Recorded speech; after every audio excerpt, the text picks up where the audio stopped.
Okay, so yesterday we spoke about the fasts of the year. If you remember, we had mentioned the fasts of the year, and then on page 176. So Yaakov finishes the battle.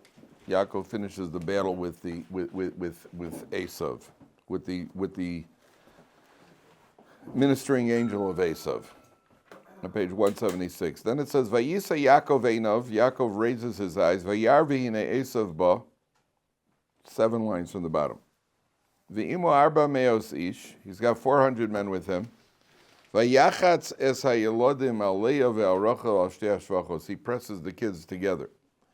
Now, the question that some of the Mepharshim ask over is, 1 second, earlier we saw that he had split up the camp. Earlier he had split up the camp. So why are they now all together again? He had split them into 2 groups. He was saying if he's going to wipe out one group, does everybody have chumachim? Maybe even Mr. Turtle, everybody's got. So he's trying to come, Mr. Turtlebug, come sit over here at the table. Please, join us over here. You have special status. What do you call it? So why are they all together if earlier he had split them up, and he had split them up as a precaution. So if Esau wipes out one camp, he's not going to wipe out the other camp. So the one of the classic commentators is the Heimek Dover, the Netziv, who was the Rosh Yeshiva of the Volozhin Yeshiva, and he says, you see, Yaakov Avinu had this event with the angel was a sign for Yaakov Avinu that he's not going to be destroyed. That the angel tried to throw him down, and he was able to survive that battle. So then Yaakov Avinu understands that I'll be okay with Esau too. Now I don't have to take that precaution. I still have to be submissive, and we're going to see how submissive he is. But I don't have to take the precaution of being concerned. I don't have to be concerned that we're going to be destroyed, that we're going to be annihilated. So everybody is together. Okay. So then it says like this. Vayasam es hashfachos es yaldeim rishona. He puts the maidservants and their children first. That's Bilhah and Zilpah. Ve'es Leah v'yaladei acharonim. He puts Leah and her children afterwards. Ve'es Rachel ve'es Yosef acharonim. So Rashi says, well, there's an order of belovedness over here. That, first the maidservants, and Leah is more, and then Rachel's the most, which is that's how human beings do things, the order of belovedness. But one of the other commentaries say, Yaakov, we're talking about Yaakov Avinu over here. Yaakov Avinu is not going to, not only that, in a case of danger, you're not allowed to give up one life for another life.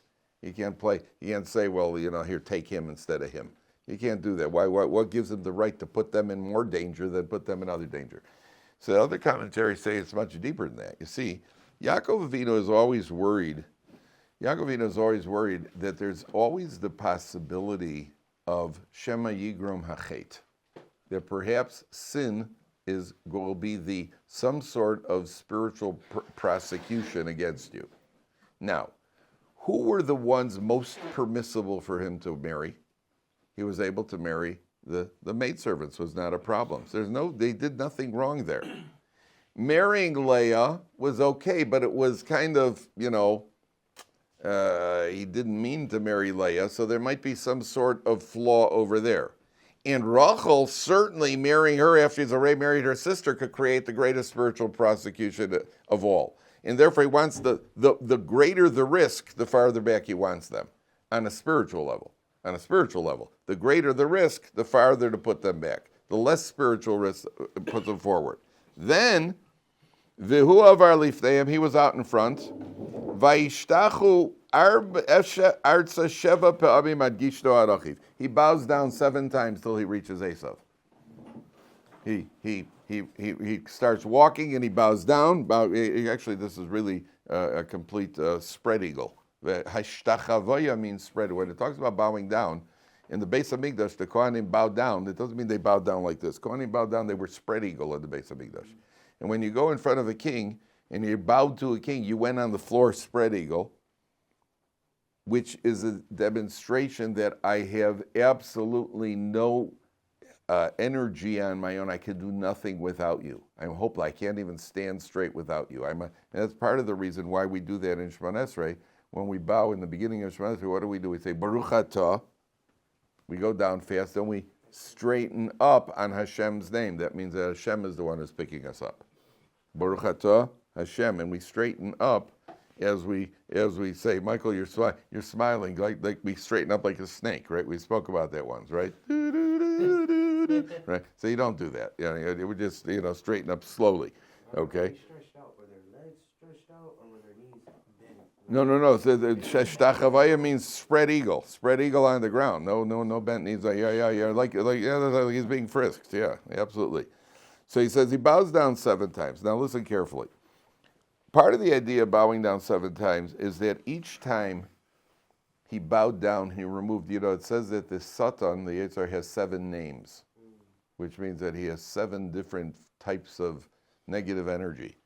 Each time Yaakov Avinu bowed down, he was weakening one aspect of Esau, the spiritual Esau. He's bowing down, weakening. The plain meaning is that it's just a way of arousing Esau's compassion. There's my brother, and he's he's just so submissive over here. He's submitting again and again, and it's kind of touching. He's tugging at Esau's emotions. We'll see in a second. It's tugging at Esau's emotions. Number 1. Number 2 is that Yaakov Avinu. There's an interesting saying that it's a pasuk that says Kemaim hapanim lapanim, kein lev ha'adam la'adam. As water reflects a face, a heart reflects a heart. Sometimes you could be either in school or at work or in an institution or wherever you are, and there's some guy who, you feel there's some sort of tension between you. You don't even know the guy. Yeah. You don't even know the guy, but you feel that, I could feel that he doesn't, I'm not talking about the guy who looks at you every time. Just as the guy looks at you, but you feel there's some sort of bad blood there or something cold between you. What you feel, you can be sure he's feeling the same way about you. Look at water, those days didn't have mirrors. You looked in the water to get a reflection of your face. What your heart feels is a reflection of his heart. And that's why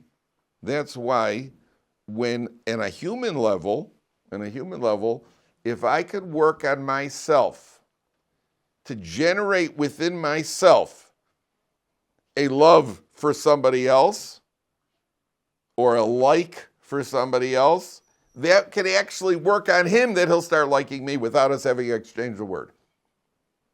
Because he's sensing my attitude. There's a sense. Human beings are very, very sensitive to this sort of thing. You can sense it. And if you want it in the more day-to-day situation, is in a home between a husband and a wife. You don't even need to talk. You could sense what the other person is feeling. You can actually sense it. You could open up the door, and right away, without even seeing your spouse, you could know, I'm in trouble.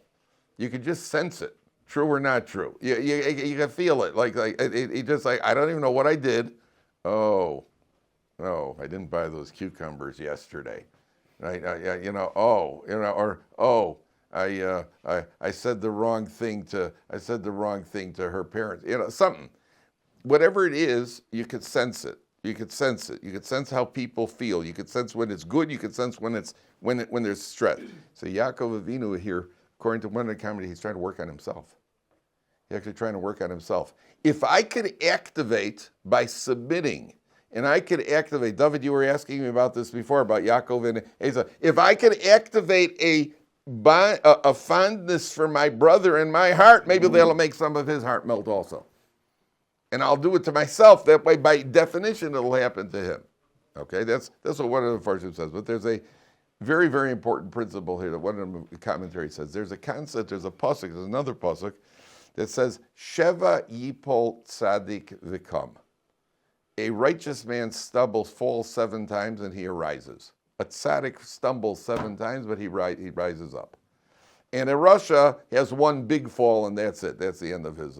Even Shimon Peres, who was an Israeli politician, not religious by any stretch of the imagination, but he was the Israeli politician. He was called in Israeli politics, Shimon Peres was called the perpetual, he was called the loser, because he kept losing. He kept losing the elections. He was always he lost to Netanyahu the first time when he thought he'd won. He would always win in the polls, and then they always said Shimon Peres was the winner of the polls, but then he lost in the elections. And eventually he lost to Yitzhak Rabin, when Rabin, they were in the same party, and they were in the primaries to see who's going to run for prime minister, and he lost to Rabin in the primaries. So they were interviewing him on the radio, and they said, "Mr. Peres, you lost yet again, what do you say?" So he quoted, he said, "Sheva yipol tzaddik v'kam." The righteous man falls 7 times and arises again. Now there was a machlokas whether he was the righteous man that Shlomo HaMelech had in mind. Not actually a machlokas, but he was, but that was what he pulled. Now, there's a very important rule here. When it says Sheva Yipol Tzaddik V'Kam, the pasuk, so Yaakov Avinu is falling down 7 times. That's the 7 times that the tzaddik bows down, but he's going to arise. But you see, in a life policy, it's not telling you that if you happen to fall, you should arise. It's telling you how things are. Not telling you if it happens. It's telling you remember we spoke the idea of 3 steps forward, 2 steps back in Yiddishkeit. That's the way it is. There are going to be setbacks along the way, even though there's no dispensation. Doesn't make it permissible to set ourselves back. But we have to know there are going to be setbacks. You had a setback? Okay, so you had a setback. So get up the next day and do better. Get up the next hour and do better. Sheva Yipol Tzaddik V'Kam is a fact of life. It's not in a given, if it happens, so pick yourself up. It's going to happen. That's how life is. So what? So we pick ourselves up and we keep on going. There isn't a tzaddik in the world who hasn't had a setback. Everybody has setbacks. So you had a setback, so you pick yourself up and you keep going. It's not like, oh, well, I had a setback, I'm a rush, I'm going to get Gehenna, I'm finished. Doesn't work that way. Doesn't work that way. Had a setback, okay, so I'll try to do better tomorrow. Now, take a look at Pasuk Dalet. This is the one we want to get to. Vayaratz Esau likraso. Esau goes running towards him. Yaakov managed to soften him up, it seems. Vayaratz Esau likraso. Can we open the door, get some air in here, something? Vayaratz, maybe oxygen, just fresh oxygen. Vayaratz Esau likraso. Esau runs towards him. Vayichabkehu, he hugs him. Vayipol al tzavarav, he falls on his neck, he hugs him around. Vayishakehu, he kisses him. Vayivku, and they cry. So, they say tongue in cheek that, they say tongue in cheek that why are they both crying? So what do you call it? Esau is crying because what am I doing hugging the Jew? And Yaakov is crying, well, if the guy is hugging me, it's going to cost me. Right, so they're both crying. That's what they say tongue in cheek, and it's not so tongue in cheek. But more than that, you'll notice there are dots over the words Vayishakehu. And the dots appear in the Sefer Torah. Normal vowels do not appear in the Sefer Torah. The regular vowels don't appear in the Sefer Torah. But the dots, when there are dots over a word, they actually appear in the Sefer Torah, which means that there's something to learn. So take a look at Rashi. It's the left column, 4 lines from the bottom. Vayichabkehu, he hugged him. Says Rashi, Nisgaldilu rachamov, his mercy was aroused. His mercy was aroused when he saw Yaakov bowing down. Oh, my brother, my poor brother is bowing. So somehow that touched the soft chord in Esau's heart. Vayishakehu nokud olav. Now it's got dots on it. There are different opinions what we're supposed to drive. It's obviously when there are dots over a word, they're trying to communicate something. And the dots are over the word he kissed him. Some say that he didn't kiss him with his full heart. It says in the pasuk he kissed him, and normally you'd think that when you kiss somebody it's sincere, and the dots are there to tell you Esau kissed him, but he wasn't all there. He wasn't all there with it. He's kissing him because he has to, not because he wants to. Amar Rabbi Shimon ben Yochai, halacha hi biyadua. It's a known halacha she'Esav sonei liYaakov. Esau hates Yaakov. The Esau world hates the Yaakov world. That's a halacha. Ella, so what happened? What are the dots? Shenichmeru rachamav bosa shav and shoko b'chol. He did kiss him with his full heart. That means, are the dots telling you that what the word says is not what it means? Or the dots are telling you that what happens is not what normally happens? That means the words say he kissed him. The dots say, well, it wasn't sincere. Or is it that he kissed him, which shouldn't be happening, and over here it is happening because it's an exceptional case? Because normally Esau hates Yaakov. That's what the machlokes is in the Sifri. Now, there is an opinion that Esau tried to bite him, and that his teeth broke. Yaakov's neck turned to marble, and his teeth broke. Esau's teeth broke, and that's why he was crying. All right? Ever bite into something and you crack a tooth? You know? No, imagine, hey, that looks good. Hey, look at that, a Yaakov sandwich. Car takes a bite. Ooh, marble. I hate when that happens. Oh, lawsuit. Then you call the company up. Yeah, I found this piece of marble in the bag. In a lawsuit. So Esau bites it, and some say that's what the two dots represent. The dots represent broken teeth. Those are the pieces of tooth that are flying around. So there are different opinions over here. What happened? Now, the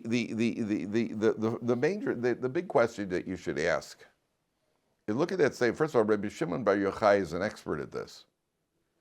Why? Who was he on the run from? 12 years in a cave, buried in sand up to his neck. Why was he there to begin with? The Romans, which is coming from who? Esau. So he knows what it's like that Esau hates Yaakov. And he's on the run from the. All right, he had been critical of the Romans, which is what sent him running. But at the end of the day, Rabbi Shimon Bar Yochai knows very well what an Esau is. And Rabbi Shimon Bar Yochai knows what an Esau is. Okay, but isn't it strange that he uses the expression that he uses? It's a halacha that Esau hates Yaakov. Which halacha is that? You look up the Mishnah Berurah, you won't find that halacha. There's a halacha that you have to put on tefillin. There's a halacha that you can't you can't eat bread without washing. There's no halacha, it's one of the 7 Noachide laws. We have to hate the Jews. And where's that halacha coming? What kind of halacha is it? Tell me that it's a fact. Tell me it's a fact. Esau hates. Why is it a halacha? So, gentlemen, the answer to that is, according to the commentaries, that there are certain halachas. There's a halacha you can't eat pork. Why? Because Hashem said so. There may be an explanation for what's in pork or what the benefits are, but at the end of the day, you can't wear wool and linen. Why? Because God said so. We don't understand why. A lot of things in the Torah we don't understand. It just is. It's a fact. Says Reb Shimon Bar Yochai, halacha it's a fact that Esau hates Yaakov. And what that means is that anti-Semitism does not have a cure. The only cure for anti-Semitism, there is no cure till Mashiach comes. And the only the only way to deal with anti-Semitism is that we have to do what we have to do, which is to study Torah and be good Jews. When we do that, we'll be protected. You see, around us, with all the advocacy in the world, interfaith dialogue. Oh, that's done a lot of good. And all of the Jewish advocacy, but there's still shul in Manchester gets attacked, and there's still problems in South America. There's still problems all over the United States. It's only increasing. It hasn't decreased. And with all explaining and all the laws and everything else, yeah, you shouldn't and all that. And Ben Shapiro, not going to help it. He's not going to help. It's not worth a pea in a pod. Ben Shapiro would do much more good for the Jewish people. I got nothing against Ben Shapiro personally, but he's one of the people who represents his Jewish advocacy. The best thing that Ben Shapiro could do is go to Daf Yomi Shir. That would help the Jewish people much more than all the talking and all the things. It doesn't do anything. It doesn't do anything because anti-Semites are like daisies. You cut one, another one pops up somewhere else, and they just pop up all over the place. There's no such thing as doing anything about anti-Semitism other than keeping our head low. And that's the lesson over here. When it comes to Yaakov's relationship with Esau, there's none of this talking tough. It's all submission. We submit. We have to defend ourselves when there's trouble, so we have to defend ourselves if it comes to our door. But the attitude is an attitude of humility, not an attitude of flexing our muscles against Esau. Number one. Number two, Esau is crying. I saw a very powerful idea. You know why Esau is crying at this moment? Because Esau, as he hugs Yaakov, what does he realize at that moment? As he's hugging Yaakov, what does he realize? What really penetrates? What's that? He smells like the field. He missed out. I missed out. This is my brother Yaakov the Tzaddik. We were twins. I had a chance. Look at him and look at me. And he's crying because he realizes now the futility and the emptiness of his life versus what Yaakov has. We'll see in the next pasuk. By the way, I had a guy in at Ohr Somayach. There was a guy here at Ohr Somayach who was an FFB. You know what FFB is? I told you. Fractured from birth, from birth, or fractured from birth, as the case may be. And he would, no, everything's a letter nowadays. Nowadays, you got to be a letter. You're ADD, ADHD, right? You got it. This, you're BT. What's that? It's called a TLA. What's that? A three-letter acronym. Oh, you're a TLA. There you go. Even what you are is a letter. Describe the letters with letters. I love that. So everything is, he's ADD, he's ADHD, everybody's got, yeah, I've got ADD. Oh yeah, you've got ADD? Oh yeah, you sure? Right? Go, why? Because you couldn't sit still for 5 minutes in a boring class, so now you're officially diagnosed as ADHD. Teacher couldn't sit still either. So my wife was once at like an event. There was like this event for the teachers of the parents and the teachers. There was a speaker. And my wife was at the event, and there were two women teachers sitting in front of her the whole time, chatting away the whole time. And my wife came home, she was laughing. She said, "I think those teachers needed Ritalin." so the what do you call it? The everything's a letter. And this guy was an FFB. He was here at Ohr Somayach. What happened? He told me he was in a club. He had gone off completely. He was in a club doing club things, and one night, he was in a club, and all of a sudden, at a certain point, he just said to him, "What am I doing here? Why am I doing this?" So he decided next day he was going to fast, without anybody telling him. He decided to fast. He put on tefillin for the first time. He told me he put on tefillin for the first time in about 3 or 4 years. Wow. Fasted the entire day. Completely switched himself around, and eventually he became involved in outreach. In outreach, I mean, there's certain times, there's a certain point in life where a certain person says, "What am I doing here? What am I doing?" And all of a sudden, Esau, as he meets Yaakov, like, look at him and look at me, but it's getting worse. Take a look at the next pasuk.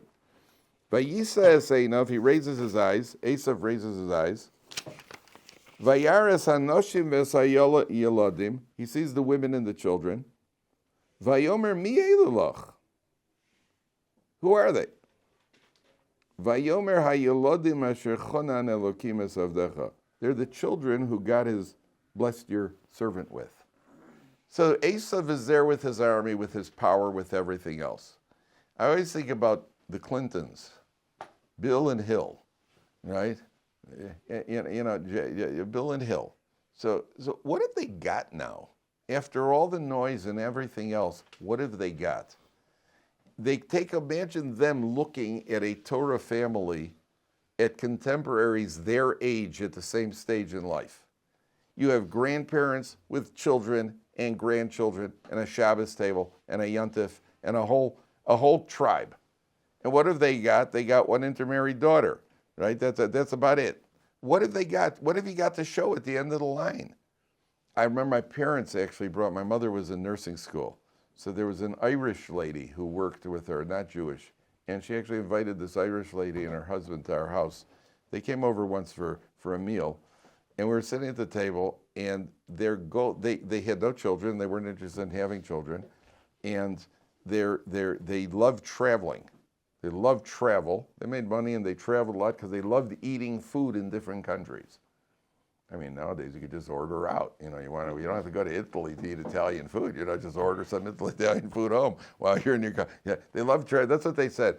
And you stop and think, and where are they? Okay, that was great when they were in their 40s. What happens what have they got when they're in their 80s?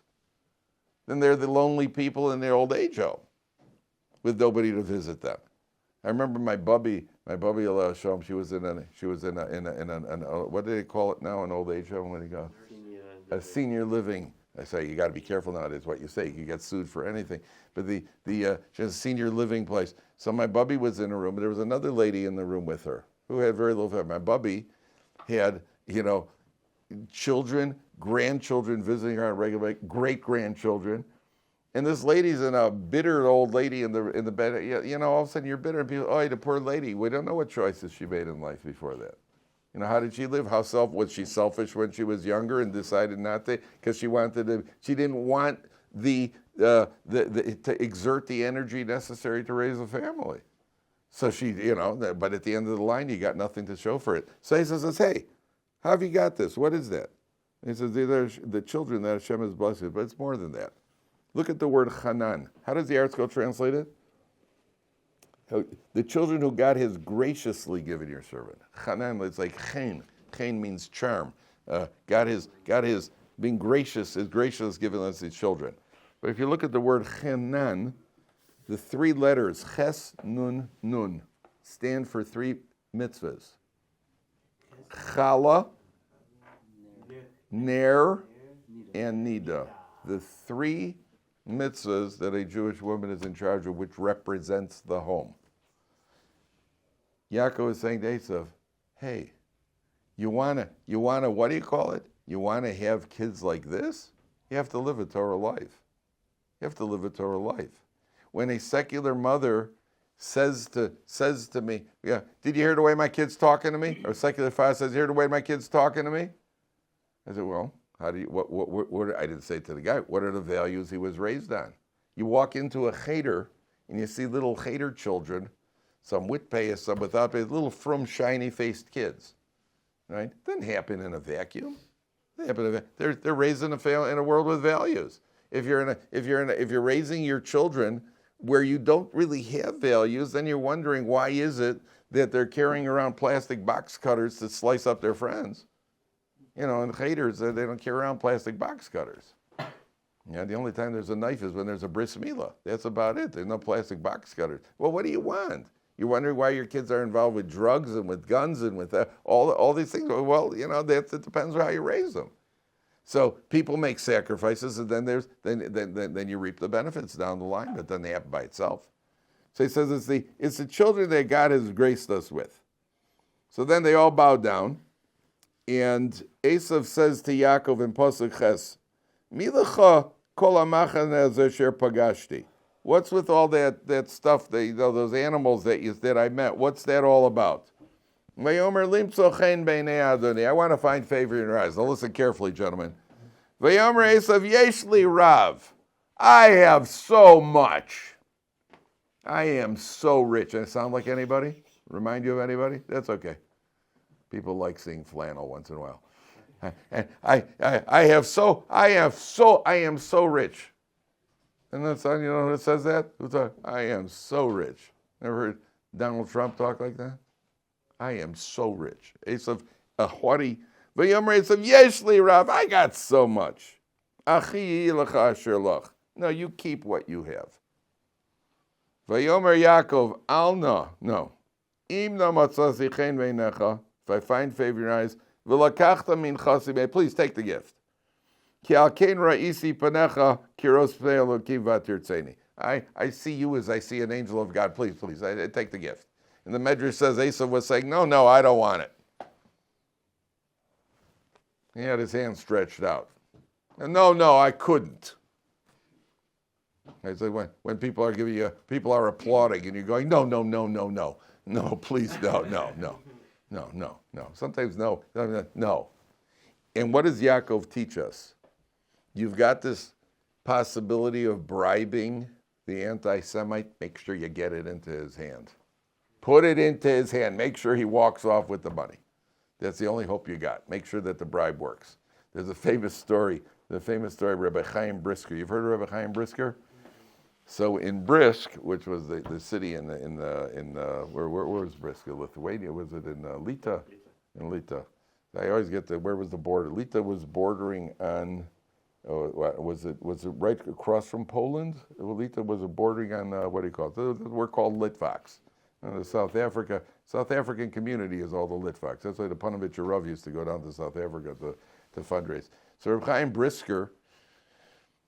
Brisk was a very big town, big city, and they apparently I think it was the police commissioner. They switched. They brought in a new police commissioner who was a virulent anti-Semite, and he knew that Jews survive based on bribery.